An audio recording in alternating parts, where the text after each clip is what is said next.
खालापूर तालुक्यात आंतरराष्ट्रीय आदिवासी दिनानिमित्त एक प्रचंड रॅली काढण्यात आली होती। मुंबई पुणे राष्ट्रीय महामार्गावरील कारंबा मंदिराच्या आवारात शहीद आदिवासी नेत्यांच्या प्रतिमेला पुष्पहार अर्पण करून या रॅलीची सुरुवात झाली।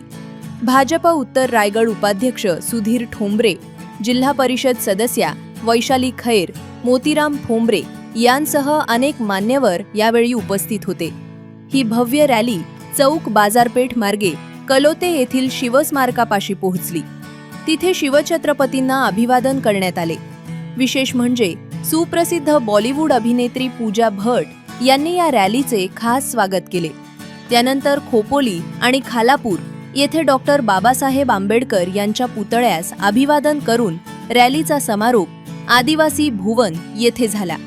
या ठिकाणी आदिवासी बांधवांनी पारंपरिक कला आणि नृत्य सादर करत उपस्थितांची मनं जिंकली। वेगवेगळ्या वेशभूषा आणि आदिवासी दिनाच्या जयघोषानं संपूर्ण खालापूर परिसर दुमदुमून गेला होता।